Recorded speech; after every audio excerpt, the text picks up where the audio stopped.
back to Demigod Debut. I'm Mal, longtime Percy Jackson fan, and still and always a Luke hater. And I'm Julie, Percy Jackson newbie, and Tyson truther.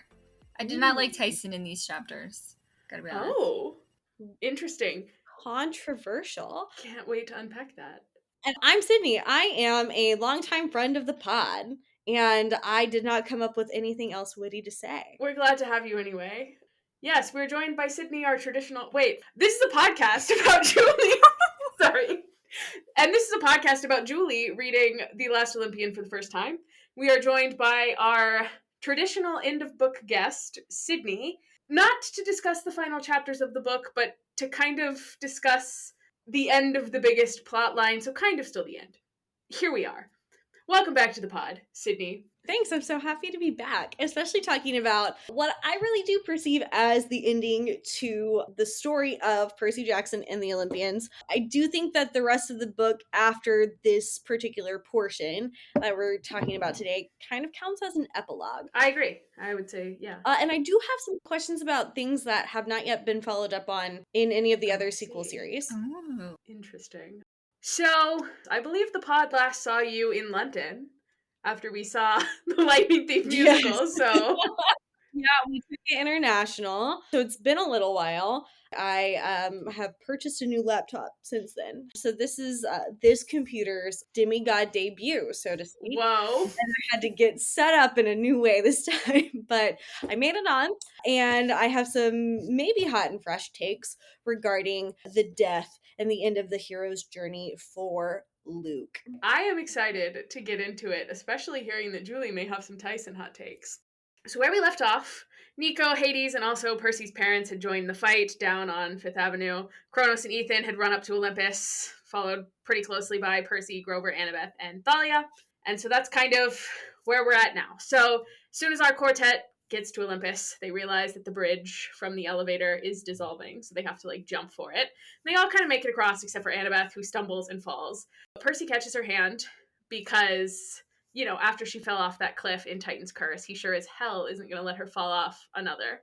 At least not alone. Because, for a second there, he thinks that she's going to pull them both over the edge, which would be a very crazy ending for this book. Luckily, Thalia and Grover grab his legs, and he manages to pull Annabeth back up. So he is currently 1 for 2 in terms of Annabeth and cliffs. Ooh. Ouch. Just, tracking those stats.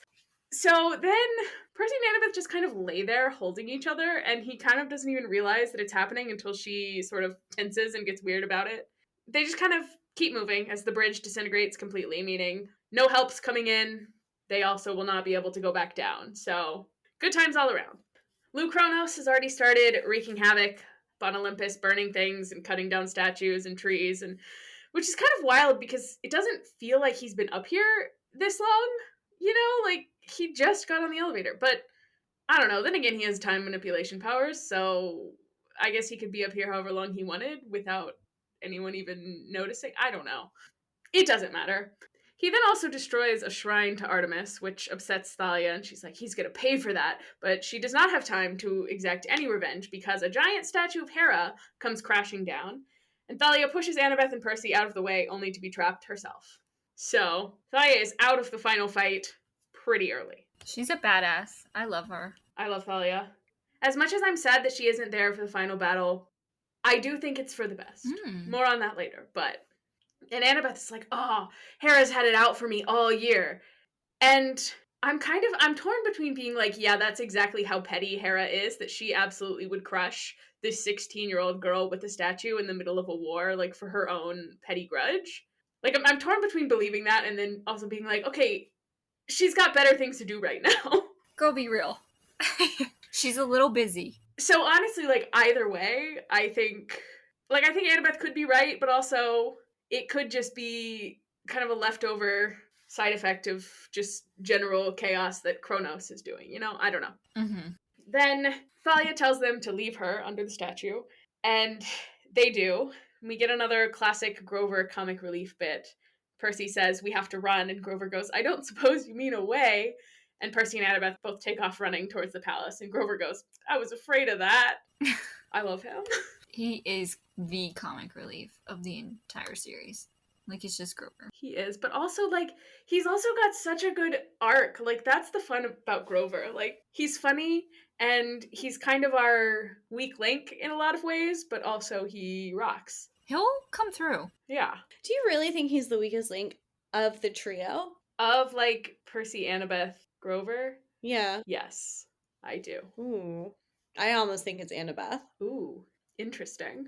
because of her hubris. Interesting. Not Percy. Percy's a punk ass Not bitch. Percy. Right. And I think he owns it more than Annabeth does. And I think Annabeth shies away from that part of herself. But I mean, and kind of keeping with the discussion about the hero statue in particular, Annabeth manages to piss off a lot of people, but she doesn't really have the charm to work around it because she's so fixated on her inner worlds. And so, because of that, and because and rightfully so, she is so great, but also knows that she's so great, she often gets everybody else around her into trouble, but doesn't take ownership of that. I see. I don't know. I'm also just thinking of, like, the number of times that Grover, especially early on, Grover was, like, kind of in his little cowardly way, like, making the wrong call that then led to negative things happening.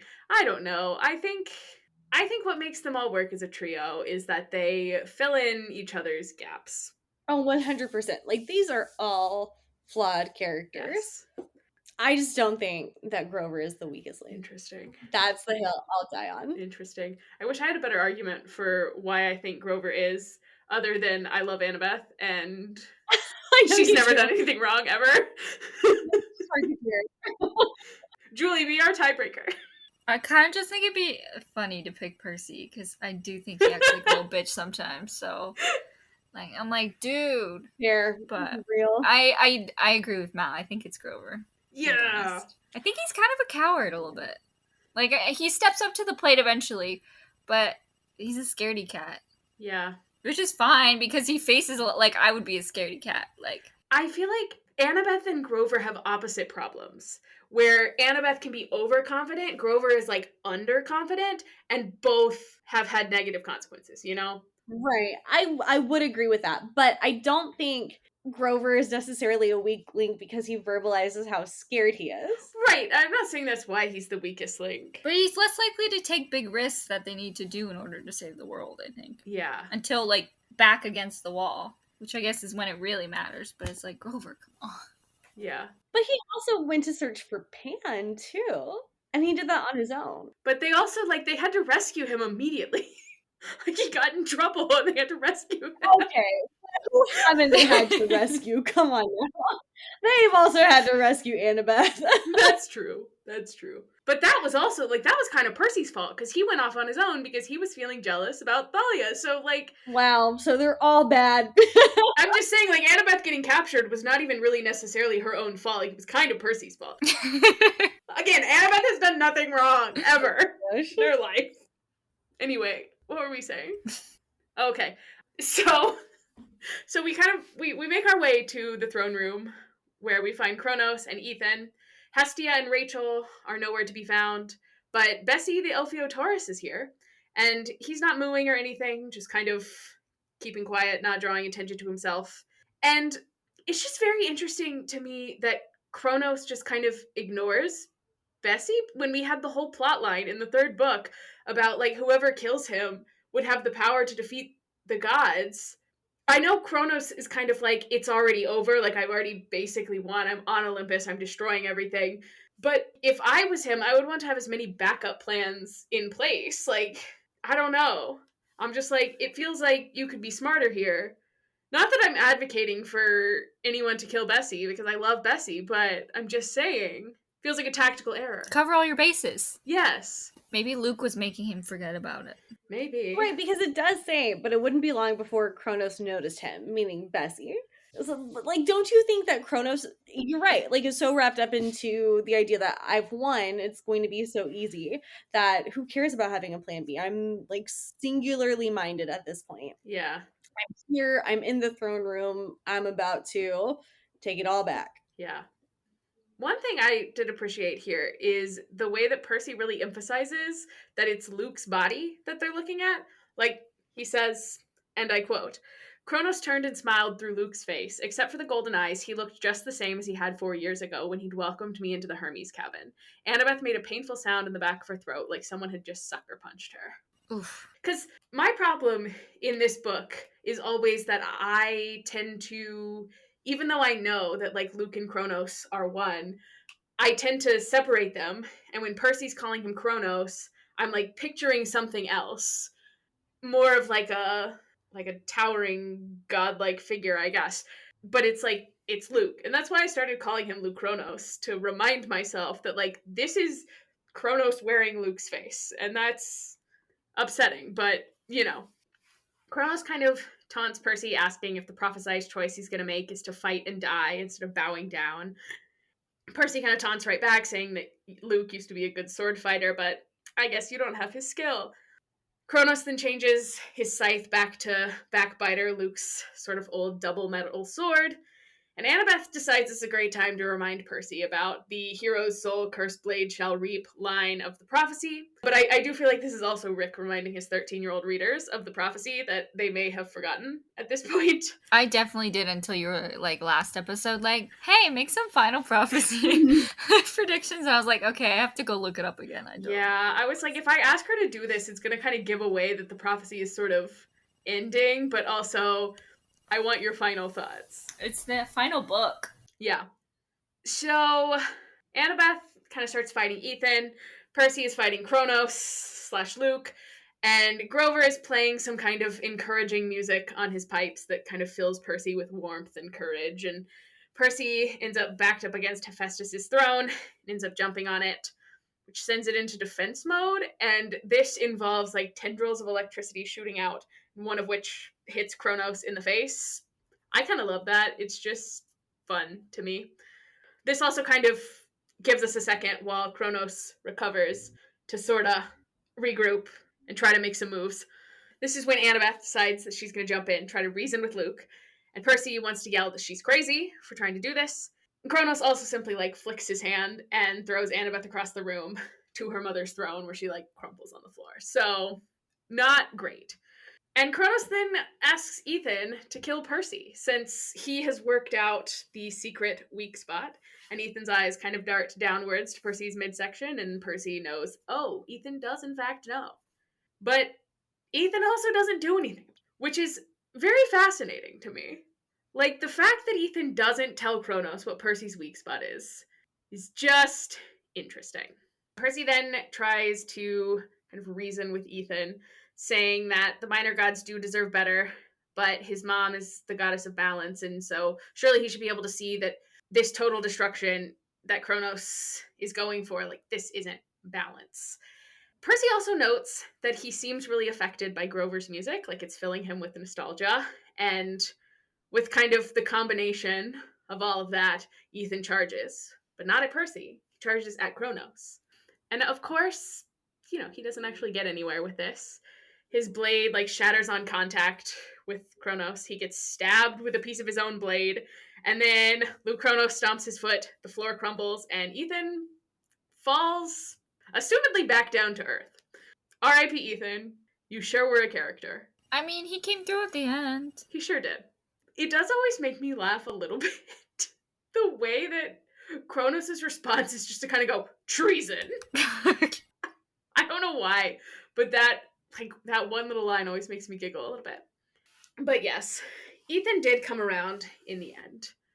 I've always found Ethan to be a very interesting character, and I don't think until this reread I really paid much attention to the impact of Grover's music in this scene. Like, I don't think I ever really realized that Grover was even contributing to this fight. But I've always kind of sat with it and been like, why does Ethan switch sides? Because it's not as if they didn't try to reason with him before, because they did, like last book. And other than us kind of seeing him with this hesitance to like tell Kronos what Percy's weak spot is, it's kind of like, where does this switch come from? I don't know. I feel like Grover's music was kind of the missing piece that I needed to kind of understand Ethan's switch, I guess. You know what I'm saying? Does this make any sense? Yeah, music can be really calming and soothing. Like there was one time I was driving back from the drive-in movie theater when I was an undergrad, and it started storming so heavily very late at night. And I was on the highway and had run over an armadillo, and my friend Mary turned on Adele to calm me down and was going, shh, shh, I'm just gonna play Adele.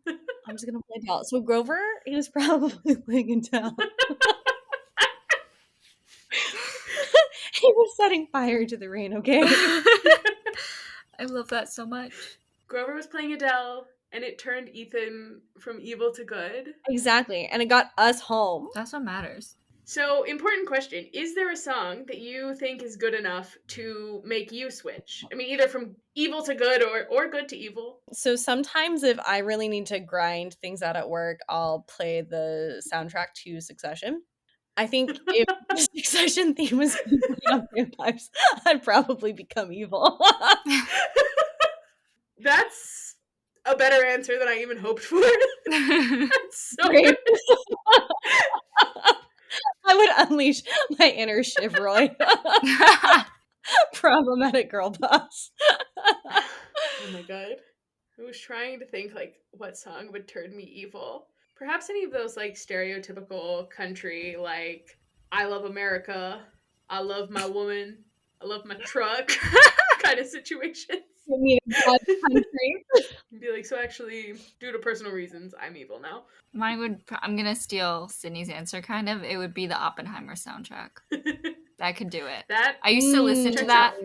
on the way Okay. to and from the movie theater every time I would go see that 2 years ago. Every time you would go see that. How many times was every time, Julie? I saw it 27 times in the theater. Are you serious? I am 100% serious. You didn't know that? No, I didn't know it was that high. Yeah. Are you okay? It's my favorite movie of all time. Anyway, the power of music Very powerful. made Ethan receptive to Percy making good points. Because, like, Percy did make some good points in his argument. You know, really a terrible way to die, to, like, fall through a crack in the floor of Olympus. But, like, you would black out before you hit the ground, right? I think you I would. hope. I don't know. He was also already stabbed. But, like, here's the thing. I don't really know that he fell to Earth. I think he probably just, you know... You think he's forever falling? Oh, that would suck. No, just kind of fell to the underworld. Yeah, maybe. I don't think it's a smack on a pavement. Oh, sorry. That was kind of a bummer. I guess that begs the question, what happens if you drop something off of Olympus? Does it... Maybe it's like when you fall off of something in your dream. You just... Yeah. Let's hope. Yeah. For Ethan's sake. Because, you know, what a guy. Ethan Nakamura. What a guy. So, Ethan is dead. Annabeth is kind of out of commission because she's been thrown across the room. Percy is fighting Kronos yet again, and his only thought is to keep him away from Annabeth. Grover has kind of stopped playing his little pipes and is now giving Annabeth ambrosia. And his magic song was making roots appear around Kronos' ankle, but unfortunately, he had to stop to, you know, save Annabeth, so he did not go full tree like Hyperion. Kronos and Percy kind of fight for a moment till he starts messing with time, making Percy move in slow motion, and he then decides to take this time to show Percy what he thinks is going to be images of him winning. And for a second it is. You know, we see all of our friends down in Manhattan, surrounded by enemies. Manhattan is being destroyed. And then we see the gods fighting Typhon. But unfortunately for Kronos, we just end up getting a front row seat to see Poseidon riding in to save the day, allowing the Olympians to take down Typhon once and for all. So, good for us. And Tyson also rides in, leading the Cyclopses in the fight, which is fun. Go Tyson. I love this for him. Do you not love this for him, Julie? It just like I'm so used to like him being like a baby in my mind, like a child, that him being like this big tough like savior, just I couldn't reconcile it in my mind. Like I'm happy for him, like it's great, but that's not the image of like baby Tyson I have in my head. That's fair, because I think like 2 years ago, Tyson was kind of the equivalent of like an 8-year-old. Right. He's like Percy's little brother. Like, that's what I think of him as. And now Percy's little brother is a general Yeah, what? in the Like, Cyclops what? army. That's so much change. I don't do well with change. It feels very Buster Bluth. These are my awards, Mother, from Army. I don't know what you're referencing. Arrested Development. Okay. I'm sorry. Then Percy kind of tells Kronos that he's lost. Kronos says he hasn't even gotten started, and we sword fight a little bit more until Percy gets disarmed so violently that his sword falls straight through a crack in the ground. And I'm assuming that this is the same hole that Ethan fell through. So, you know. This shit's gone. Well, I was thinking more, even if the fall and the sword piece that had stabbed Ethan, like if those two things didn't kill him, then Percy's falling sword. What? He's stabbed in midair by a falling sword. Oh my god. Sounds about right. Yeah. So now we have no more Riptide, at least until it reappears in Percy's pocket. So Annabeth has to step in, and she ends up kind of catching Luke Kronos' blade on hers and uses this to try to talk to Luke again. She says she understands now. He has to trust her. And as the conversation goes, he does kind of switch between speaking as Luke and speaking as Kronos. Annabeth says that his mom saw his fate, the prophecy is about him, and he does like a, this is my fate, service to Kronos kind of situation. Also, Kronos breaks through again and smacks Annabeth across the face. Rude, and by the way. I know. Because I'm like, Luke might be a terrible person, but he, well, I was going to say he would never hurt Annabeth, but that's not true. He would. Only mentally. Only mentally and only physically by making her hold up the sky and manipulating her for years, and it's fine. So Annabeth is like bleeding. She's got a mouthful of blood, and she like looks up at him and is like, family, Luke, you promised. Which, heartbreaking line. It works on me, and it works on Luke, because all of a sudden his voice is just Luke's again, and he notices that Annabeth is bleeding, tries to go to her. Percy like kicks his sword away and steps in between them, because, you know, he's not gonna let Kronos touch her. But this kind of brings Kronos back out for a moment. But then he's Luke again, and Luke says that Kronos is changing, and in a minute he's not going to need his body anymore. Kronos then throws Percy across the room until he's next to Annabeth, and she says something about her knife and cursed blade. And so Percy then takes her knife, and he's like, I have to kill Luke. And so he goes over to Luke. And Luke says he has to be the one to do it, because otherwise Kronos is going to break through. And he thinks of Rachel warning him that he's not the hero and how she said this was going to affect what he did. And so Percy gives Luke the knife. Which, thank God this works, because would have gotten real bad real quick. Luke then unstraps his armor, reveals what his weak spot is. It's a spot just under his left arm. You may not recall, but when Percy was talking about his own Achilles spot and chose his back, he said it was more dignified than, like, his armpit or something. Which always kind of makes me laugh on the reread, because that ends up being like where Luke put his spot. Not like in his armpit, right? I don't know, it's like under his arm. It's basically his armpit. Maybe not, I don't know. Well, what would like armor cover? Girl, you were asking the wrong person. I have no idea. I know. I'm looking at pictures of Greek armor because I'm trying to figure out where exactly this spot is. Because he like has to undo the straps, right? Right. But I don't really understand, because the straps would be like on the side, right? I thought that they would be like kind of under. Maybe there's one to like hold the like sleeve part, and that's what he undoes. Could be. The one on the like armor shoulder pads. I don't know. Someone who knows more about armor, please explain this to me. I do think his spot is like armpit adjacent. That's what you're going with. That's what I'm going with. Then Luke stabs himself in the armpit. It's not that deep, but we have kind of like an explosion that happens. And when Percy opens his eyes, Luke is on the ground with his left side bloody, and he's got blue eyes again. And yeah. So here's where I want to get into the previously mentioned them kind of filling in each other's gaps. Apologies to Grover, but this is going to focus on Percy and Annabeth because they're very dear to me. But I think if you look at their fatal flaws and their own roles in this final battle, I feel like what they do has to do with the other's fatal flaw. Like, Percy has to put his pride aside and let Luke be the hero rather than like trying to fight his way through. And it's like ultimately Annabeth's loyalty to Luke despite everything that like gets through to him, you know? But also she has to let Luke go. Because, you know, Percy's whole thing is like he would sacrifice the world to save a friend, but like she can't sacrifice the world to save Luke. And I mean, like, Luke was dead either way. There really was no saving him. So, like, how much of it actually was her decision? But still, it works for my parallel here, okay? They fill in each other's gaps because in the way that Percy can't, like, sacrifice a friend to save the world, Annabeth kind of does. And in the way that Annabeth can't always put aside her pride, Percy is able to. And I think, like, they're soulmates, Your Honor. And I love them. I can see it. Yeah. And now, as a hater, or I guess not appreciator of fight scenes, I don't hate them. I'm just like, that's not what I'm here for. It's never really bothered me that this final showdown ends up being more like emotional than physical. Like, we're not doing some big like overpowering fight move to take Luke down. It's kind of all about appealing to his humanity and hitting that like emotional Achilles heel over the physical one initially, you know? So, Julie, was this like satisfying to you who loves fight scenes? I think so, just because there was a lot of drama to it. I will say I did love the gods fighting Typhon scene. That was my favorite. Like, Yes. That was like boom, boom, boom. Loved it. This, not as like physical as you said, but still satisfying and like a dramatic culmination, I think.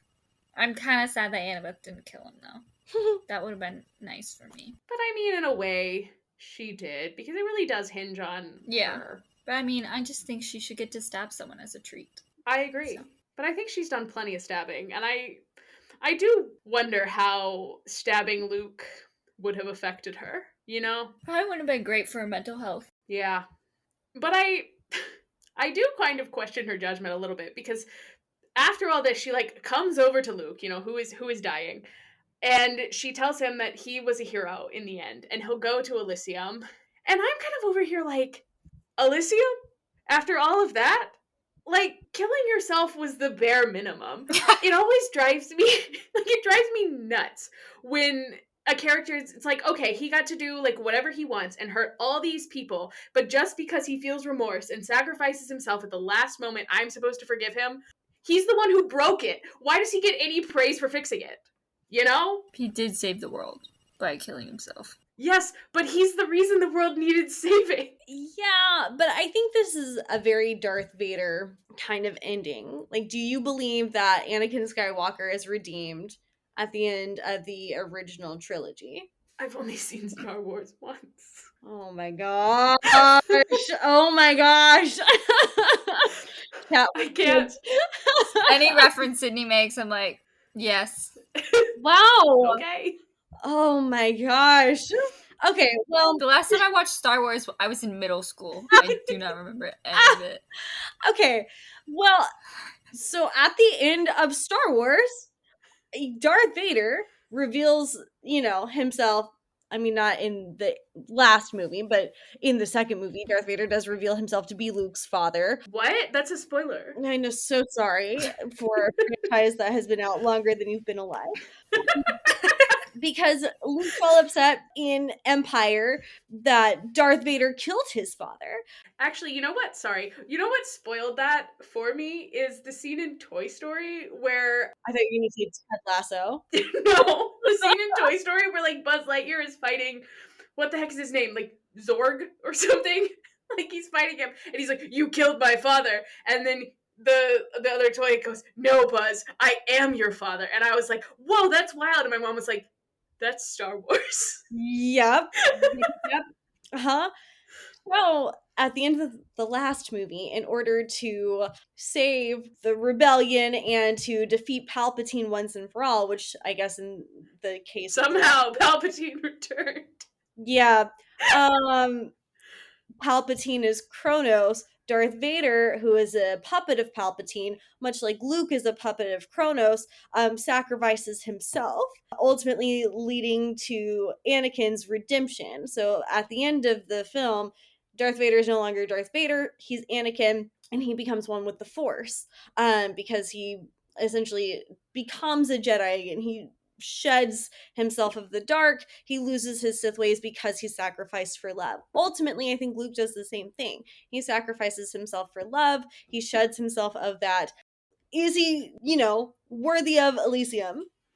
No, but he does do a heroic deed for the greater good. He does. He does. But I don't know. I always feel like just dying is the easy way out. Like, I feel like he should have to live with what he did and like atone for it the same way that the people that he did all these things to are going to have to live with this for the rest of their lives. Like, they're going to be dealing with this grief and trauma from this battle for the rest of their lives, and he just gets to die and go to paradise. Okay. I mean, he's a 19-year-old boy. It's sad. He is a not. 19-year-old boy. He's like 23. Okay, he's 23. It's sad when a 23-year-old's life prematurely ends, correct? Yes. Okay. Then it's not really a happy ending for him, is it? And he never gets to see his mom again, right? And he can't right the wrongs he committed on Earth, correct? So I do think that this is a tragedy. Yeah, I mean, I'm not saying that it's not tragic. I think in a way you're saying like, oh, well, hasn't he just absolved himself of consequences here? Right? But I don't think that's the message that this is trying to get across. Like, oh, if you die, that's the easy way out. I don't think that's what Rick's intention is with this ending. Right. I don't think that's Rick's intention, but that's always kind of the way that I feel. Like, I felt the same way with Daedalus in the last book. And also, the whole time I was ranting about that, I was really actually thinking about Luke and knowing that I was going to have these same feelings a book later. And here we are. But also, I think it serves to illustrate what happens in tragedy and what happens after tragedy, too. Like, it doesn't just affect the person, right? Because it also has a greater impact on Hermes. It's going to have a greater impact on May. And you're right, it does impact the trio. They now have to live with this, right? And so this is also a narrative device. The war could be over, like the physical battles could be over, but the scars remain. Yeah. That was always the thing that I had a problem with as a kid, being like, how come somebody can make like the right choices their entire life, then somebody can do like all the wrong things and then make like a good choice at the very, very end and like still get the same thing. Like that's not fair. That's not fair. Like I don't know. I was never able to like grapple with that as a child. And I feel like that also plays into the way I feel about this. Like I think it's a very immature take that I have. I feel like you are coming at this from a much more mature viewpoint, but I'm going to continue to be childish about Luke probably. I mean, it's the worldview that you carry with you, right? And so this is the lens with which you're reading this story. I don't think it's necessarily wrong, but I think there's a lot more nuance to it, Yeah. I think, like, I don't know that you can read all of these characters as just black and white. No, and I think that's what makes it interesting and that's what makes it worth, having a podcast about it. But Julie, you have thoughts on the ending of Luke? We talked about worldviews for a little bit, and so my worldview is ultimately based in like everyone has the power to rehabilitate themselves if they did bad things, and I think Luke does that. I think this act proves that he wasn't always a bad person. He made some bad decisions. I think he redeems himself a little bit here. Now I don't think that obviously absolves him of all of the terror that he kind of brought about, but I think when it mattered most, he did the right thing. And it cost him his life. Yeah, that's a really good point. It's, punitive or is it reconciliatory? And ultimately, I think it's a reconciliatory ending. Yeah. Yeah. And I was like, damn it. I'm like, ah! Therapy. Get some. Yeah, I don't know. To me it's not enough. Like it's Can I ask you what would be enough? I don't know, because I'm just thinking about like the characters that have died in this process. I don't know, maybe for me nothing would ever be enough because like he can't go back and like he can't bring back like Zoe, Bianca, Charles Beckendorf, Selena, Michael Yu, like all the people that died in this process like can't be brought back. So I don't know if to me he can redeem himself. Like this is a step and I think he made the right choice in the end here, but maybe I'm just not a very forgiving person or something because I'm like, I don't know. I'm a hater, I guess. You are a hater. But also, you have to consider, do the characters in the story forgive him? Ultimately, the answer is yes. Mhm. And so I don't think you can forgive him less than the characters in this story. Even like Percy, who's like been Luke's #1 hater the entire series. He like is tearing up, his voice cracks at the end. What, when they were like, we need a shroud or something? Yeah, that's true. I mean, like, it's interesting to like kind of be talking about this book and our current social political moment because I think that, looking at it with a current 2025 lens, Luke could be seen as a metaphor for young boys who fall down the alt-right pipeline, right? These young men who are lonely, who become very isolated and angry and like enter into this echo chamber where they're told by these bad actors that it's not their fault and it's actually society and everyone is doing these things to them and they in turn should like be really hateful towards other people, right? Because they feel powerless and like they're hearing this message that is empowering in the very, very wrong way.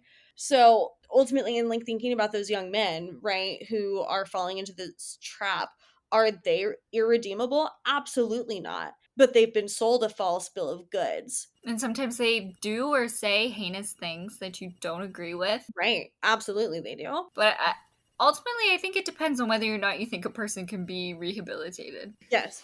Okay, ultimately, I think yes. But I also think it's different when you think about the impact, you know? Because, like, ultimately, Luke's choices got people killed. Well, do you think like a murderer can be reformed, and do you think like they deserve the death penalty? No, I don't. Well, I'm not advocating for Luke to die No, here. no, I Like, know, I but think like, I think he needs to do more to redeem himself other than just die. Like, I think that people can redeem themselves, but I also think they have to work for it a little bit. Like, I feel like mm-hmm.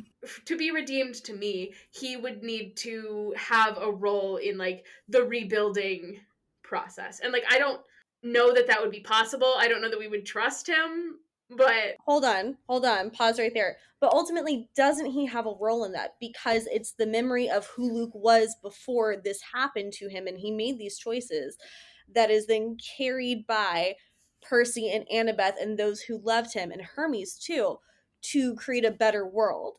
Like, look at, not to get ahead of ourselves, but what Percy gets. Do you yeah. not think like because of what happened to Luke? That can happen. That's a bad thing that happened. Nobody else, this shouldn't happen to anybody else. Yes. Yes. Okay. I'm just I'm not We're both trying to change Mal's worldview right now. A better world is possible, Mal. I promise. Yeah, this is painful. it's not even my worldview because like in real life, I am like, yes, people can be rehabilitated, people can change, people can grow.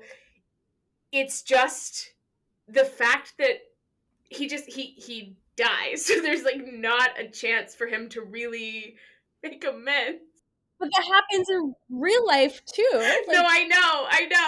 He doesn't just die, he sacrifices himself. Yeah. That's like the ultimate act. also true. And I mean, I guess you gotta look at like if I'm willing to forgive like Selena, who essentially kind of did the same thing, sacrificed herself at the end and died. Like if I'm willing to forgive her, I probably need to also be willing to forgive Luke. She died a hero. But I don't know. It also like it weirds me out that immediately after all of this, he's then like, "Oh, Annabeth, did you love me?" I hate that. I did get a little. I got some of sirens in my head after he said that. I'm like, let's not make it weird, bro. Every time that he like does something that I'm like, "Oh, this is a step in the right direction. You've sacrificed yourself." And then you're like asking a 16-year-old if she loves you. I mean, that is wrong. That's indefensible. That is indefensible right there. The rest of it, you're wrong. You're right. Yeah. So I'm like, really? Has he been rehabilitated, or is he still a weirdo? Okay, but it was never a question. That's the thing. He's definitively a weirdo. But that's not what we're debating right now, if he's a weirdo. Because we know the answer is yes. Right. What No. we're debating right now is he a hero by the end of the story? Yes. Like Darth Vader. Yes. Okay. I will admit that Luke is a hero. He does a heroic thing. It's just, does the one heroic Oh thing my cancel god! out all the harm? Circles. We are talking circles. We're talking no. That's just what I'm saying. I know. And we're going to talk in circles forever, and it's fine, and we can move on. We can move on. But I was like, I'm getting the last word. I'm just saying. Like, I will admit that he does this heroic thing. Okay? Great. But then he gets weird with Annabeth, right? But, you know, we do also get a really great Percabeth moment, because while she's, like, answering Luke, Percy says, and here's another quote for you, "She looked at me like she was drinking in the fact that I was still here, and I realized I was doing the same thing. The world was collapsing, and the only thing that really mattered to me was that she was alive." Percy is so down bad. We're taking a moment to be like, holy cow, like we made it out of this. We survived. And that's kind of the most important thing right now. But also, I did kind of think, like, Percy, Grover's here too. Like, why is Annabeth the only one you care about? Like, this was not the moment. This was not the moment for drill. And then, you know, Luke does his whole making Percy promise that he's not going to let this happen again. Percy promises he won't, and Luke dies. Then the gods all storm in, ready for battle, but there's no battle. The battle's over. Percy announces that we need a shroud for the son of Hermes. And that's chapter 19. So good. That was so good. It was so good, but I feel like we have said all of our thoughts about this one, so we can move on to chapter 20. So chapter 20, we win fabulous prizes. The Fates themselves take Luke's body, which is kind of wild, and when Percy looks at them, he sees his life flash before his eyes until he's an old man, and he sees his own grave. And whether this is a prophecy or wishful thinking, I guess depends on whether Rick Riordan ever decides to stop writing books. Wait. Do we think Percy balds? Important question. I think, yes. Yeah. Stress is going to make him go prematurely gray and then lose his hair. He's already gray at 16, so from holding the sky, so yes. I just want a picture of bald Percy. I think it'd be funny. A Stanley Tucci-esque Percy. Yes! Anyway, the Fates are taking Luke away, right? And as they're doing this, Hermes, like, comes up and kisses his forehead and, like, mutters this final blessing. And I kind of just want to know why Luke is getting so much special treatment from Hermes, because... Yeah, because he fried his mom's brain. I think you are so blinded by your hatred for Luke. You are like, you can no longer comprehend. Well, okay, it's just interesting because, like, Luke felt so unloved by his father, but, like, very clearly Hermes cares about Luke possibly even more than, like, his other kids, because I don't think that he, you know, visited Travis and Connor's mom, you know? Okay, but we don't know. We are missing information. Right. But again, his only parent who took care of him full time, he knows his dad messed her up real bad. Wouldn't you feel maybe not loved by your dad if your dad made your mom go crazy and then was like, yeah, I'm not going to stick around and raise you? And then you had to eat moldy sandwiches all the time? Also, have you ever been a teenager? No, I actually skipped that phase, actually. This was not even meant to be like a commentary on Luke, because I think Luke's feelings towards his father are valid. I'm not saying that. I don't know what I was trying to say. As you're saying, Hermes was a deadbeat dad before, and now suddenly he's... Like, would Zeus care, like, if one of his kids died? I don't know. Like, how much did he care about Thalia? When you turned her into a tree, how much is that really caring? I think the point I was trying to make was more, did Hermes kind of give Luke special treatment that then ultimately resulted in kind of what happened. Like, was this a self-fulfilling prophecy of sorts? Wasn't it always fate, though, for Luke to have to go through this, though, according to the Great Prophecy? Like, I don't think there was anything Hermes could have done to prevent that. I don't know. Some of my thoughts are not all the way thought out, despite having like 15 years to get them in order. But speaking of Luke's mom, probably like the saddest line in this book is when Percy's like, I thought about May Castellan alone in her kitchen, baking cookies and making sandwiches for a son who would never come home. Way to feel empathy for Luke for the first time. I'm not feeling empathy for Luke, I'm feeling empathy for his mother. But I mean, she's kind of so, like, out of her mind, she's never gonna know. Like, she'll never know that her son is dead. True. God, but is that worse? Do you want her to know? Like, she would be heartbroken. Like, this is probably better. I don't know. In, like, a sick way. She's never gonna know. Parents aren't supposed to outlive their kids. Yeah. Well, I'm interested to know your thoughts on the next part, because I feel like Sydney is just in the mood to fight with me tonight. I'm okay with you having wacky opinions so long as you can support them. However, you cannot have your wacky opinions. So it's been a long time since I've been in an English class, and I love it. And you're channeling it all right now. Yeah, we read a book. I mean, I think I'm allowed to hate him because I hate him, but it's fine. Anyway, so Percy like starts thinking through all the lines of the Great Prophecy and like how each one came to be in this story. Like, the hero's soul, a cursed blade shall reap. The hero was Luke, and the cursed blade is Annabeth's knife that was cursed by like Luke's broken promise of family. Can I just say, that was kind of lame. Like, that the blade was cursed by, like, him breaking his promise. I'm sorry. Like, I was hoping of some, like, long, like, historical curse or something. This just was kind of lame to me. You were hoping for, like, another Hades oracle curse Yeah, situation. something, like, juicy. Like, this was, you know? That's fair. I kind of thought the same, but also I do enjoy bringing it back to this, like, idea of family and, like, broken promises as curses. I think it's interesting. But the part that I kind of disagree with, and maybe this is a disagreement with the prophecy itself a little bit, because Percy thinks about like the single choice shall end his days line, and he's like, oh, that was my choice to give Luke the knife.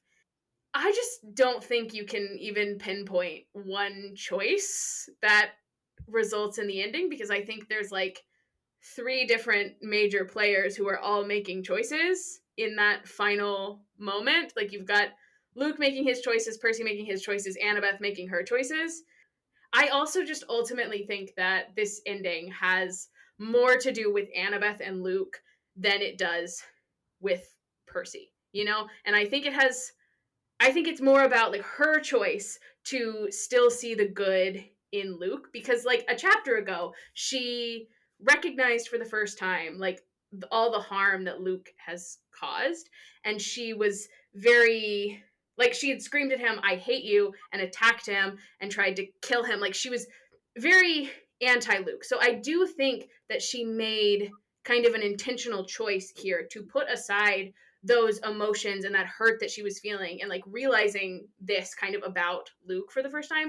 Like, I think she made an intentional choice to believe that Luke could do the right thing here. And I think that ultimately led more to the ending than Percy giving him the knife is just kind of like, it's a lame choice to me. And I don't know. I just think it also, this also is my personal wishful thinking. I think it's really funny for Percy to like agonize, and like everyone to agonize over this great prophecy, and like Percy's gonna do this like great thing when he turns 16, but for the prophecy to like not be about him at all. It's just like his birthday kind of gives us the date that it's happening, you know? Like, all the choices in the hero, like, that's somebody else. It's just like gonna happen on his birthday, you know? I think that's funny. This also ties into what I was saying earlier a little bit with being glad that Thalia wasn't there, because I think Thalia realized a lot earlier. Like, she kind of wrote Luke off a lot earlier than Annabeth did. She realized like the hurt that he had caused a lot earlier, and I don't know that Thalia would have been able to put that aside and see the good in Luke. Like, I think she would have wanted to fight her way through it, and she wouldn't have been able to put it aside. So like, I feel like it was Annabeth's choice to see the best in Luke. That's my own personal interpretation of the prophecy now. But feel free to tell me I'm wrong. I read the single choice shall end his days now as Luke's choice to kill himself. Could also be that. Because the back half of the prophecy is like about Luke. Mm-hmm. It's not about Percy. At least I don't think it is. Yeah. But I know there was like this whole big thing about Percy has to make a decision, but I think it was Luke's decision. Yeah, honestly, Percy's just the catalyst in all of this. The half-blood of the eldest gods reaches 16, and that's his only job. His only job is to have a birthday. Yeah. Happy birthday, Percy. Sorry your party's so lame. Truly. Yeah, I mean, I think you can also read it that way too. I think Percy saying that, like, oh, it's my choice to give him the knife, I think that may just be him inserting himself, especially because he's spent this entire book being like, I'm gonna have to make a choice. I'm gonna have to make a choice. And he definitely made a choice. I just don't think it was the choice. Yeah. To me, it's Annabeth's choice, because otherwise Luke wouldn't have been able to, like, break through the, like, hold that Kronos had on him, I guess. But either way, Percy's choice is, like, third place option. It's definitely not his choice. No.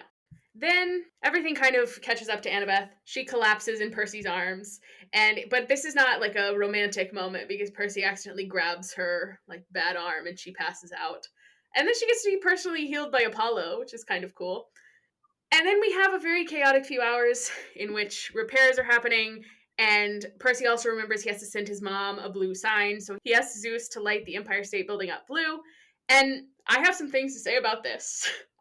Shocker. I know everyone is surprised. Do you think about this every time you see the Empire State Building lit up blue? I do think about this every time. And actually, they light it up blue. The last two, August 18th, which is Percy's birthday, they have lit it up blue for Percy, which is delightful. That's cute. So, number one, when I read this as a child, could not visualize this. I was like, lit up blue? And then to me, I was envisioning, like, them just turning on blue lights inside of all the windows. So I was like, it's lit up blue. Wait, like those TikTok lights that, like, kids line their dorm rooms with? Yes, like LEDs. It's just like LEDs, yes. But then I learned that this is like a thing that the Empire State Building does.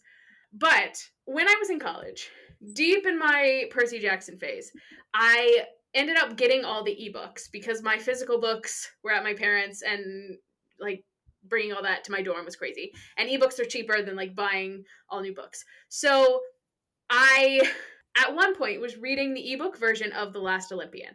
And at the end, the Empire State Building is not lit up blue. It says there's a flag 50 feet wide flying from the top. For years, I have wondered why the Kindle version is different, to the point where I decided if I ever meet Rick Riordan, this is question number one for him, because it is just so strange to me. Like, I wondered maybe it was a change made for, like, international versions of the books, but then I bought, like, UK versions of the books, and it's lit up blue. And then I was like, well, maybe they made a change for, like, newer versions of the books, but even with, like, the newer books, it's still lit up blue. So I was like, why is the Kindle version the only one that's different? And I have, like, polled different people, and everyone's like, no, it's always been lit up blue. Like, it is only the Kindle version. So I was like, you know what I'm going to do?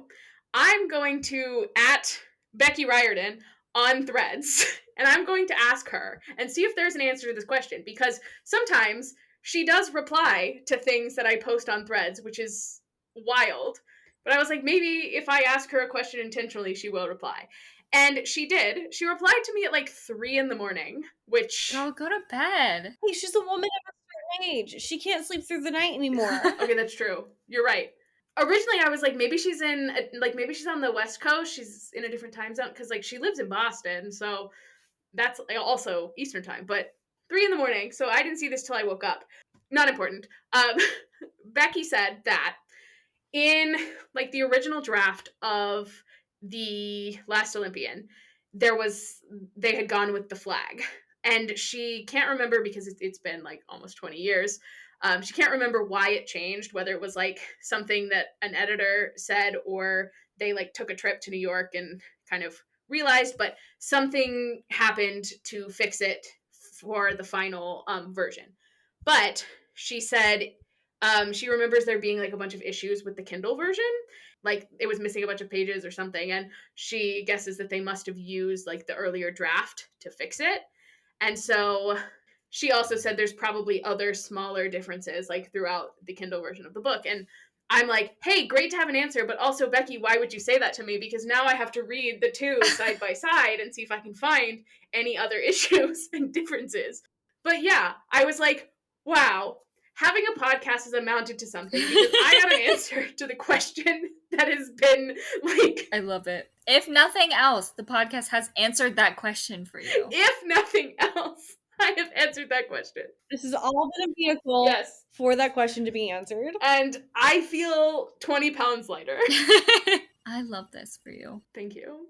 Does it actually matter? No, but I've always wondered.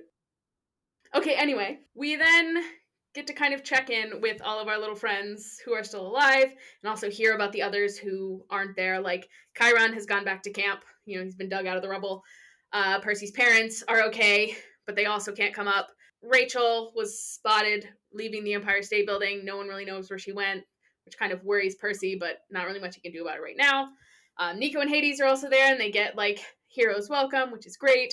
Clarice has been defrosted, and her father's very incredibly proud of her and her draken slaying.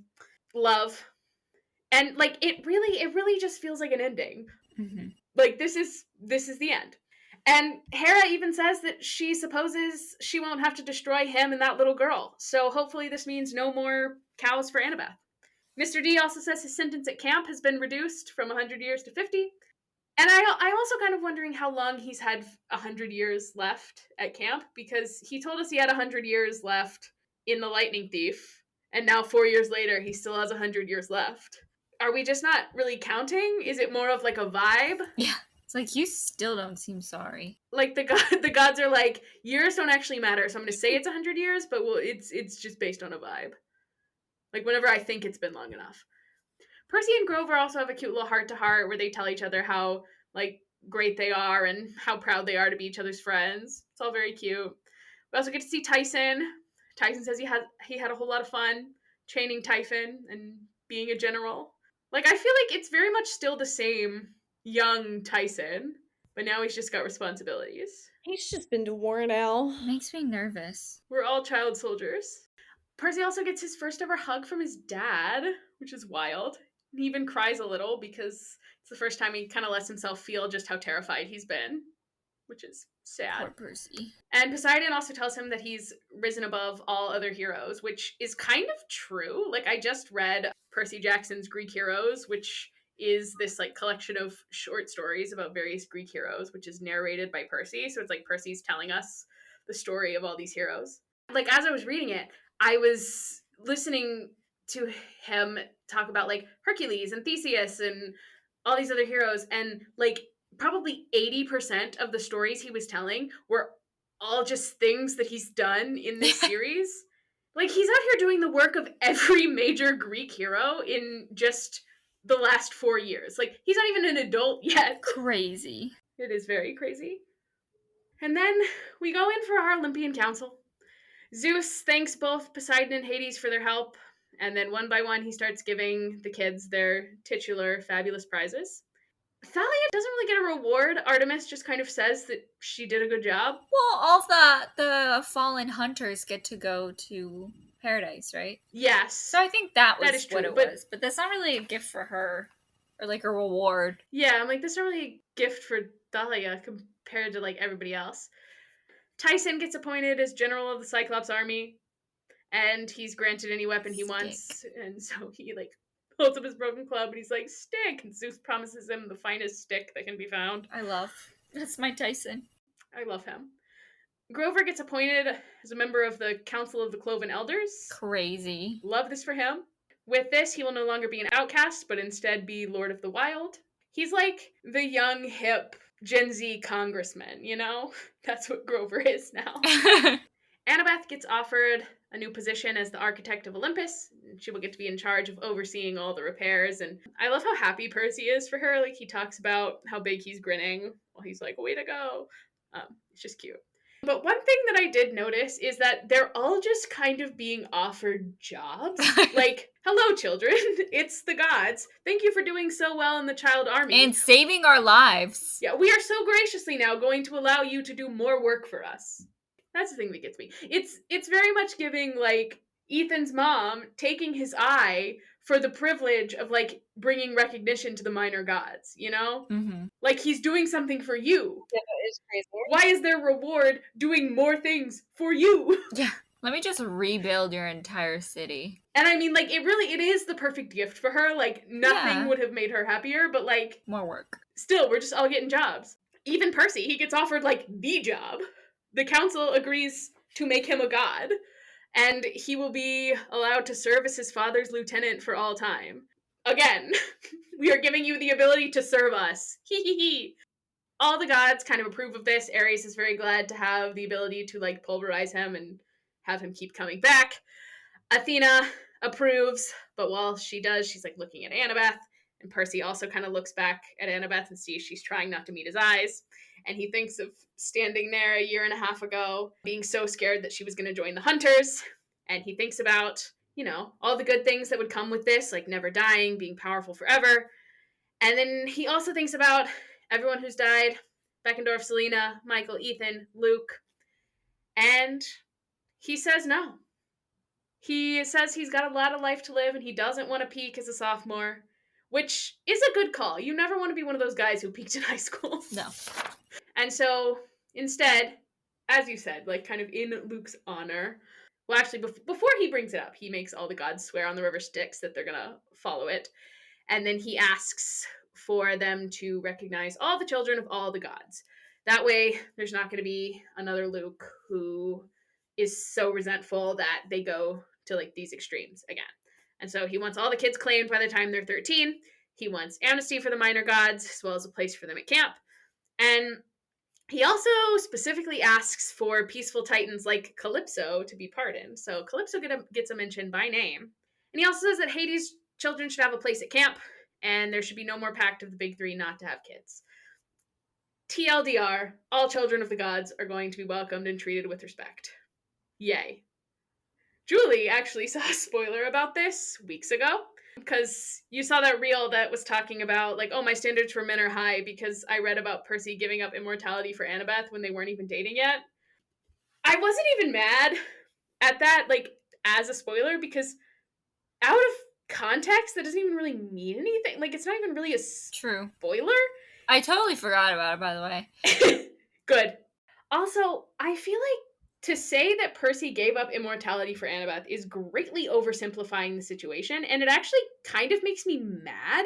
Like, you want to reduce it to Percy giving up immortality for a girl, but that's not what this is. Like, yeah, okay, she plays a role because she's very important to him, but like, ultimately he says no because he wants to use this opportunity to like start to fix the broken system instead of just becoming part of it.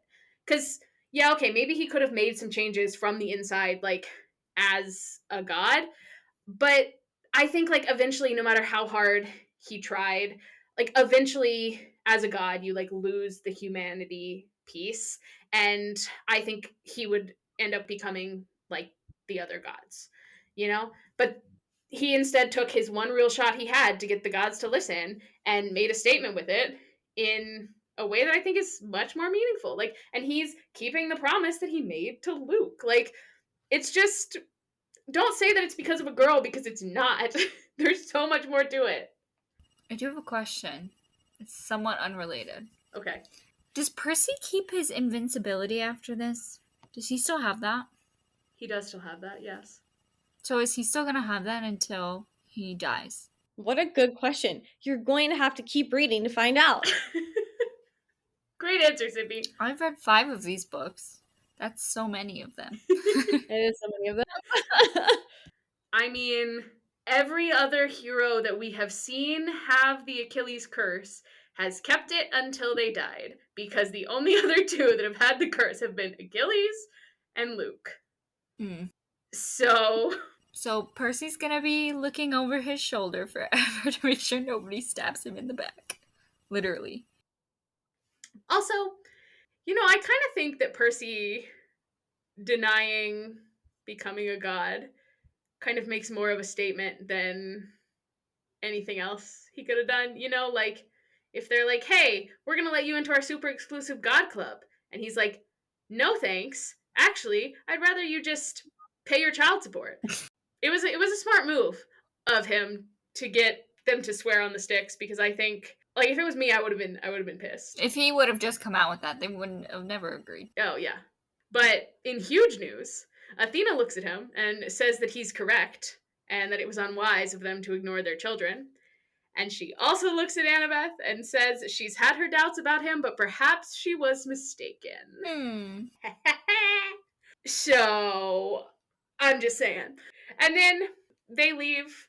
As we leave, we get, like, the Cyclops honor guard, and Tyson says, "Hail Percy Jackson, hero of Olympus, and my big brother." And that's chapter 20. Any other thoughts on chapter 20? It's kind of all I got. All right. Well, this really feels like the end, but we still have 3 more chapters to go. I know. 3 more chapters. The last chapter is only 6 pages long, and chapter 21 is only 7. Beautiful. So, do you have any final chapter predictions? I sure do. Let's see. Chapter 21. Blackjack gets jacked.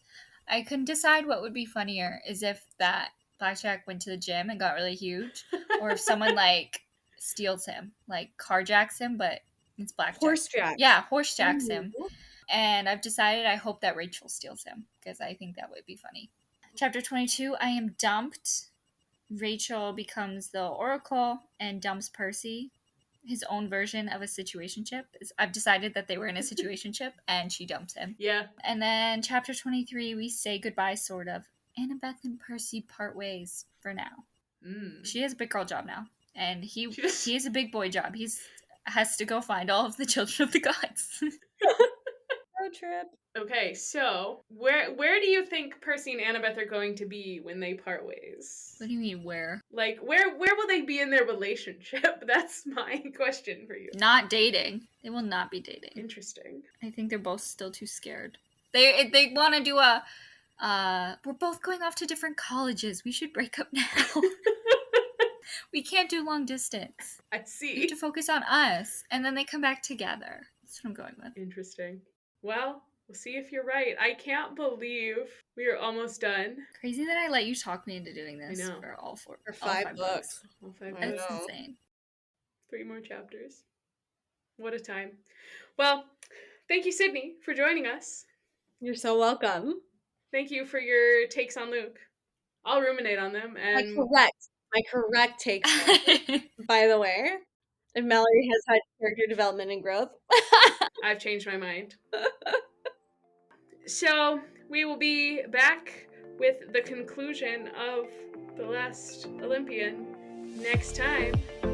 Wild to say. Catch you later.